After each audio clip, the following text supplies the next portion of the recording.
Hi everyone, welcome to Top TV Series Recap. The TV show is in several sections, so make sure to subscribe to get all of them. The film begins with a man digging a shallow grave in the wilderness. As it is a protected area, the local sheriff comes over to check what's going on. A simple verbal exchange results in his throat slashed for being in the wrong place at the wrong time. The animals being buried were test subjects for a biological strain in a nearby plant. This is Joe, a CIA analyst hanging out with his friends in a bar, and they are trying to hook him up on Tinder. The following day, as he is taking his normal morning run, he is summoned to the Situation Room to check on the algorithm that he developed. The program he designed is able to identify people who are more susceptible to committing a terrorist attack. The program has picked up a possible terrorist, and he is tasked to analyze him. The terrorist scale level is at 12%. And he is going to a football stadium after picking up a package from a suspicious post office box. The CIA wants to eliminate him, but Joe is hesitant. Joe goes out on a date, but he is preoccupied with the events happening in a football game which the terrorist had targeted, as the CIA have him blind on their next move. His date is furious at his disinterest, and they decide to cut it short. At home, Joe learns that when the man was eliminated, they found biological agents on his body that can cause pneumonic plague with a 100% death rate. He was planning on releasing the plague in the football stadium, but was intercepted. The CIA deduced that the devices found with the terrorist means he was not working alone, as they are complex and expensive to acquire or manufacture. The pathogen would have required a lot of time to culture, and therefore, Joe and his team are tasked with looking into it. Joe finds out that several companies had bought suspicious stocks from vaccine-making companies just before the terrorist incident happened. Meanwhile, through the dark web, information covertly is relayed that Joe has found out about the stocks, and his team is put on the target list. At the bar, Joe is hit on by a pretty lady who comes over him saying that a man has been following her. She asks Joe to pretend he is her boyfriend. Meanwhile, the CIA supervisor is informed by the head of the terror group that plans are underway to eliminate the meddling Joe's team. Joe and the lady are having a sweet time in his house, probably as a thank you act for saving her from her stalker.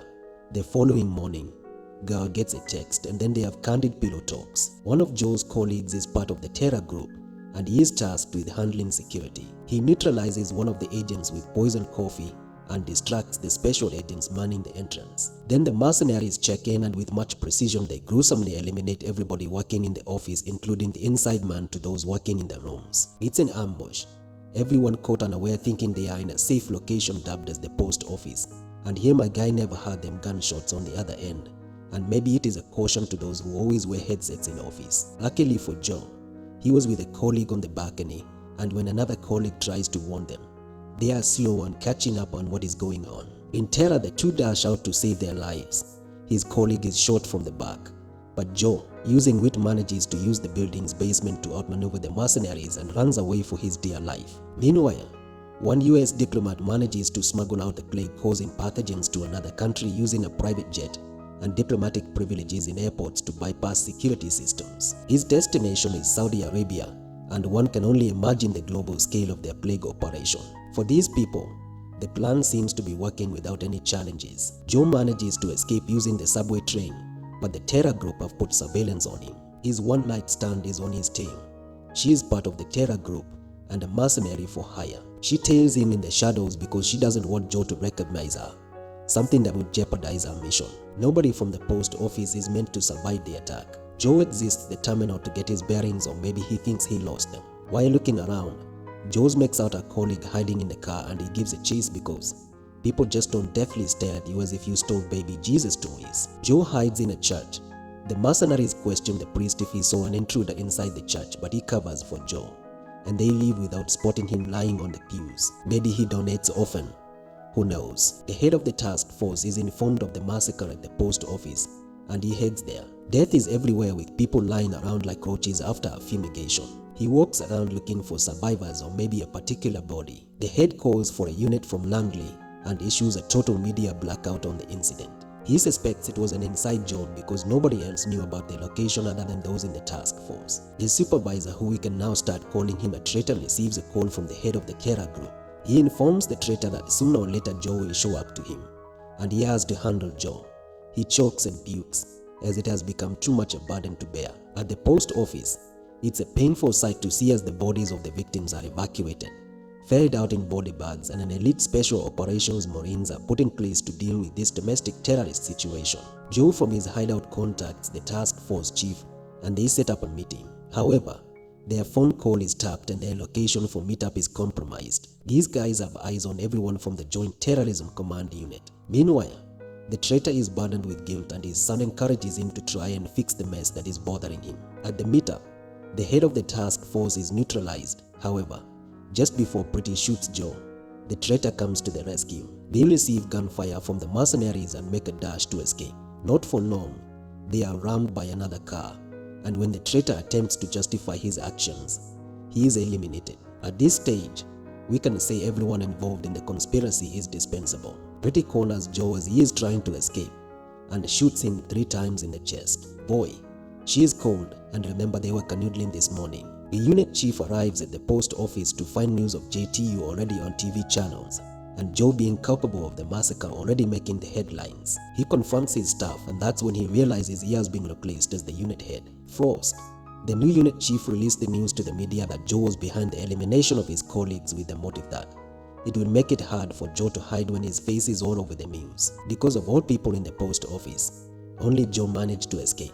Joe goes to the home of his Tinder date, the one she had updated at the beginning of the film. She welcomes him to her home and allows him to be comfortable. We find that when Pretty shot Joe, he had Kevlar vest on and he wanted to use the date's house to hide and mask his bruises. However, she finds out about Joe in the news and she is nervous and wants to dial 911. Joe tries to explain himself, but she is not ready to listen to him. Anyway, they met only once. They tussle, and he takes her to the bedroom where he asks her to lie on the bed so that he can lie beside her, limiting her mobility for him to think and sleep. Though for Tinder date, this is a gross violation of her personal space, and slowly, Joe drifts to sleep as she frightfully whimpers beneath him. Uncertain of what comes next, the head of the terror group receives a message that Joe is still alive and has gone underground. He is furious as it seriously dents their plans. The traitor's wife is informed of her husband's death and panics.